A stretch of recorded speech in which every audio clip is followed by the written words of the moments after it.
Notre prochain invité va venir raconter une histoire qui est liée à une personnalité qui était légendaire dans le patrimoine français, en particulier justement pour son goût des histoires étonnantes. Elle va venir nous raconter ce qui la lie à cette personnalité. Merci d'applaudir très fort Sauvan.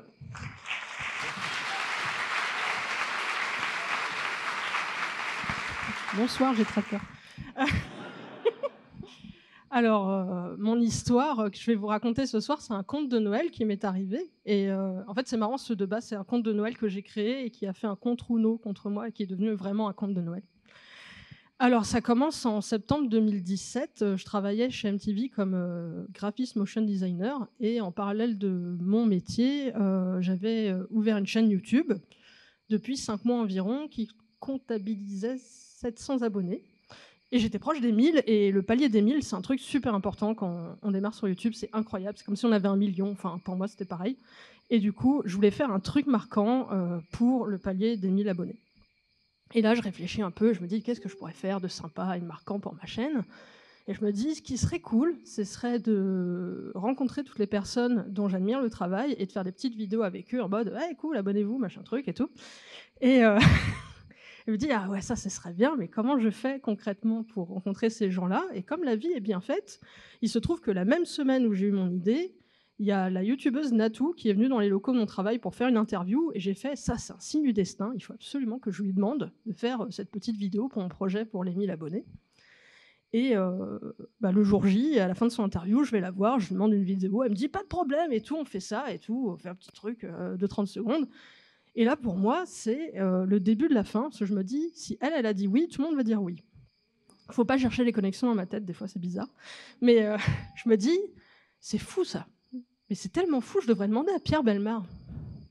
Parce qu'il faut savoir que Pierre Bellemare, c'était mon idole pour plein de raisons. Et une des raisons principales pour lesquelles j'adorais Pierre Bellemare, c'est parce que plus tôt dans ma vie, j'ai fait une grosse dépression. Et le seul truc qui me donnait envie de me lever de mon lit le matin, c'est de regarder les enquêtes impossibles de Pierre Bellemare. Je sais, c'est bizarre, mais c'était ma raison de vivre, c'était Pierre Bellemare. Écoutez, voilà. Donc je me dis, il faut absolument que je lui demande. Et là, je ne sais pas trop comment faire, donc je commence à mener une enquête impossible. Voilà. Excusez-moi, j'étais obligée de la faire celle-là. Ça aurait été criminel si je la faisais pas. C'était voilà. Et du coup, je cherche, voilà, je fais des échanges d'emails avec plein de gens, je contacte des gens que je trouve sur Facebook, sur Google, partout. Et au final, le précieux sésame me tombe dessus. J'ai le contact de l'assistante personnelle de Pierre Bellemare.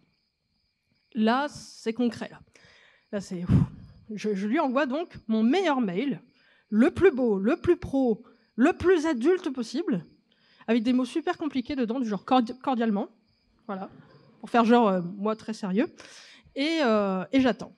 Et au bout de plusieurs semaines, j'ai une réponse. Alors au début, je pensais que c'était un spam parce que je vois Laura, machin truc, me contacte. Je pensais que c'était un truc pour adultes. Vous voyez ce que je veux dire.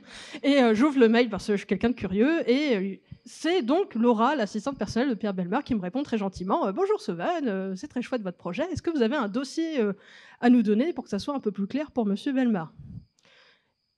Et moi, je réponds, bien sûr, je vous l'envoie demain midi. Mais moi, j'ai pas de dossier, en fait. Et là, la journée se termine, je suis un peu en sueur, je rentre chez moi, et je dis à mon mec de l'époque, écoute, j'ai peut-être fait une connerie. J'ai contacté l'assistante personnelle de Pierre Bellemare pour tourner une vidéo YouTube avec lui, et ils sont pas contre, en fait. Et là, il me fait, OK, il manque de s'évanouir 4 fois, au moins. Et quand il reprend ses esprits, il fait, OK, tu m'expliques calmement, c'est quoi ton projet? Et je lui dis, c'est simple, on prend mon téléphone, on va chez lui et on lui dit, abonnez-vous. Et il fait ça avec les pouces et tout, puis c'est bon. Et là, il me fait, mais c'est pas sérieux. Tu vas pas aller voir Pierre Bellemare, ton idole, pour faire une espèce de vidéo genre, yeah, abonnez-vous à Sauvan et les internets, c'est cool. Il me fait, non, tu peux pas y aller présenter ça, c'est la honte, faut que tu présentes un truc carré, faut que tu fasses un vrai truc. La nana t'a demandé un dossier, faut que tu présentes un dossier. Là, je panique un peu. Et je lui dis, oui, mais moi, le problème, c'est que j'ai jamais écrit de fiction et j'ai jamais fait de storyboard. Et il me fait, tu vois, il est 20h, et tu vas t'y être. Donc là, tu vas à ton bureau, puis tu vas faire tout ça, là. Alors, j'y vais, je commence à écrire un truc, et le premier truc qui me vient à l'esprit, c'est d'écrire un conte de Noël. Parce que, je sais pas, ça va être magique, c'est Pierre Bellemare, les histoires, etc. Et je me dis, bah, c'est parfait, écrivons un conte de Noël. Donc j'écris ma petite histoire, je dessine mon petit storyboard de façon désastreuse, mais compréhensible. Et je fais un petit dossier comme ça, je termine à l'aube, et à midi, comme promis, j'envoie le dossier à Laura. Et là, silence radio. Je me dis, bon, bah, c'est peut-être trop nul. Puis c'est Pierre Bellemare, quoi. Enfin, moi, je suis là avec mes conneries en mode, hey, on se déguise en dinosaure et on danse. Je me suis dit, c'est peut-être trop. Sauvan, tu arrêtes.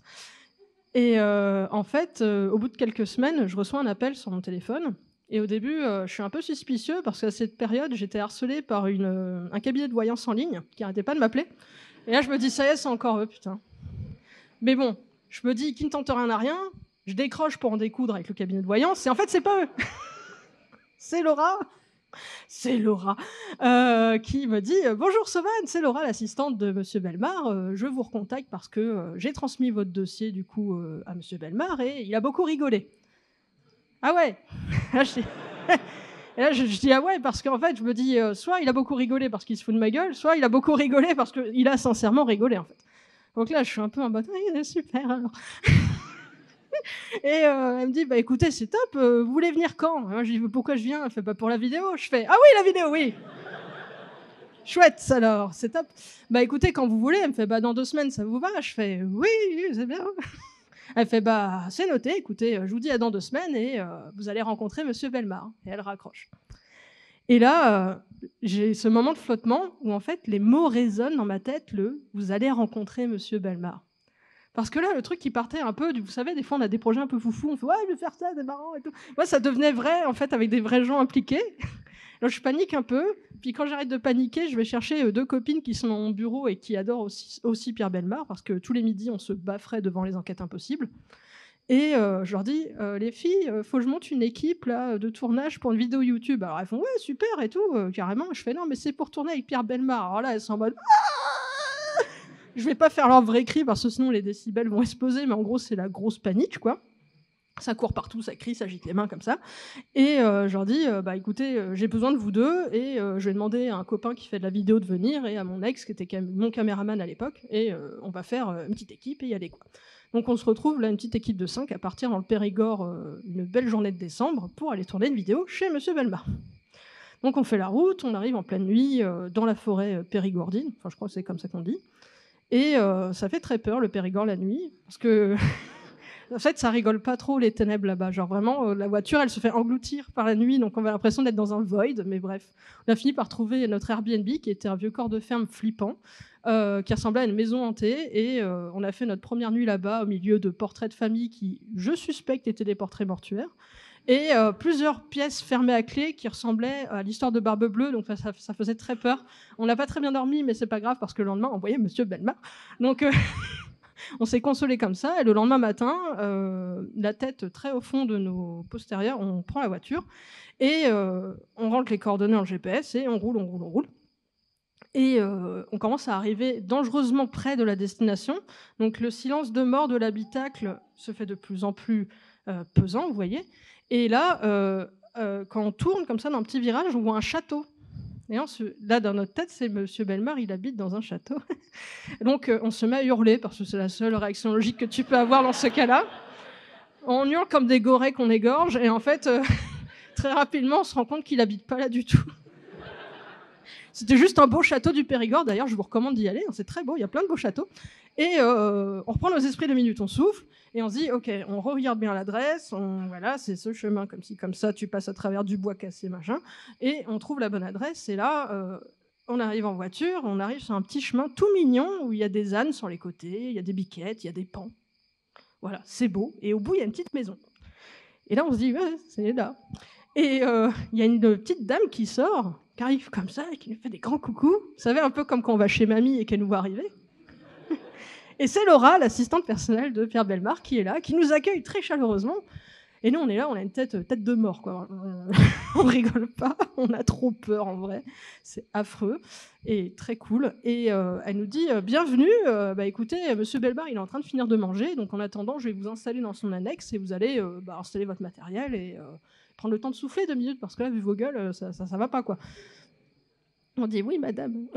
Et on la suit, vraiment, on n'ose plus parler, on est terrifiés. On se dit, ça allait trop loin la blague, là, c'est trop. C'est beaucoup trop. Et bon, voilà, on marche, et on arrive devant une espèce de petite maison qu'elle ouvre, qui est du coup l'annexe où Monsieur Bellemare apparemment travaillait ou faisait des vidéos parfois. Pas des vidéos YouTube, hein, mais des interviews, je précise. Et quand elle ouvre la porte, il y a une espèce de moment magique, en fait, où ça s'ouvre et ça fait comme dans les pubs pour Disneyland Paris, là.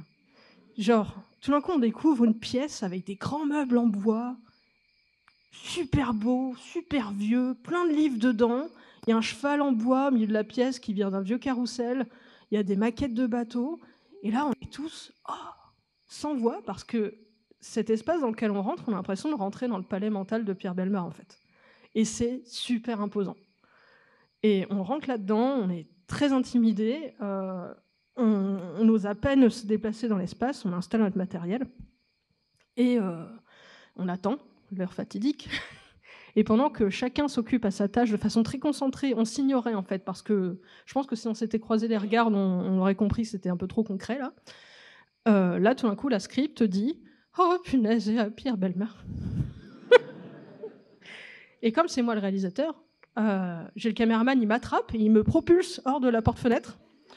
Et le truc, c'est comme j'avais pas prévu d'être propulsé comme ça, je rate genre 4 marches sur 5, et j'arrive devant Pierre Bellemare en faisant une espèce d'entrée pathétique. Et du coup, le premier truc qu'il me dit, c'est bah, « Vous tuez pas tout de suite, on n'a pas encore commencé !» On sait bien, au moins, ça brise la glace direct. Hein. On a rigolé, j'ai rigolé, il a rigolé, enfin, comme ça. Et là, on se salue et je lui présente du coup l'équipe technique. On était tous des amateurs. On est l'équipe technique. On a des clés USB. Et oui, il est content. Vraiment, mais lui, en fait, ce qui est fou, c'est que Pierre Bellemare, il faut savoir qu'il avait 88 ans au moment où on a tourné la vidéo, mais c'était complètement un gosse enfermé dans un corps de vieux. Lui, il était là, ouais, on tourne une vidéo, wouh! Il était vraiment full taquet. Et en fait, toute la journée, c'était ça. Il était inarrêtable. Je veux dire, le sac à déguisement, je le retrouvais à fouiller dedans comme un chat, en mode « Oh, chapeau poulet !» Je fais « Non, c'est pas pour tout de suite. » Je lui donne un service à thé en mode « Ça, c'est une scène, on boit du thé. » Il fait « Votre thé est dégueulasse !» Je fais « Non, mais monsieur Bellemare, arrêtez !» Enfin, c'était ça toute la journée, je veux dire. C'était un personnage qui était survolté, qui était malicieux, qui était d'une joie, mais...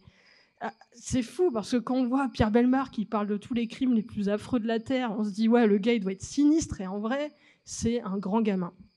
Et du coup on passe une journée complète avec lui à tourner des scènes où je l'attaque déguisé en dinosaure, il me frappe avec sa canne, il me fait danser à un moment pour aucune raison, c'était pas du tout dans le script mais il avait envie, donc ok.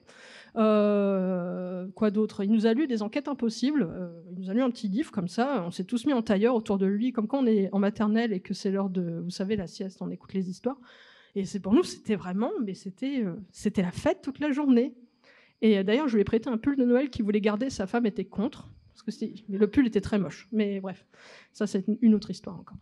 Et du coup, voilà, on a passé la journée à s'éclater avec lui, à subir ses blagues. Il faisait beaucoup de blagues, monsieur Bellemare.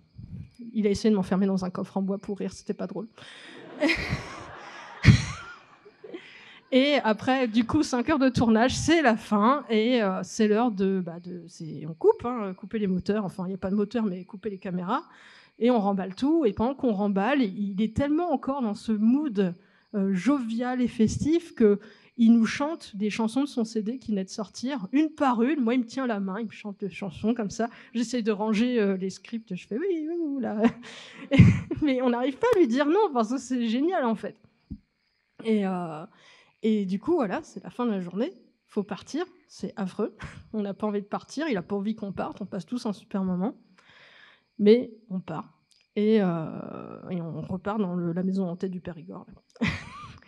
Et du coup, c'est comme ça que je me suis retrouvée à tourner une vidéo YouTube avec Pierre Bellemare. Et ce qu'il faut savoir, c'est que quelques mois plus tard, en fait, malheureusement, il est décédé. C'est pas très drôle. Mais je garde pas ça comme quelque chose de triste. Je garde comme ça comme un souvenir merveilleux et un cadeau de Noël inattendu et inoubliable. Parce que ce qu'il nous a offert, ces 5 heures qu'il nous a offert, c'est un souvenir qu'on va chérir toute notre vie. Et ce que ça m'a appris, c'est que si vous avez envie de faire quelque chose, franchement, tentez-le. Vous en foutez si vous ratez. Juste tentez-le. et que aussi, quand vous faites les choses avec le cœur, rien n'est impossible. Voilà.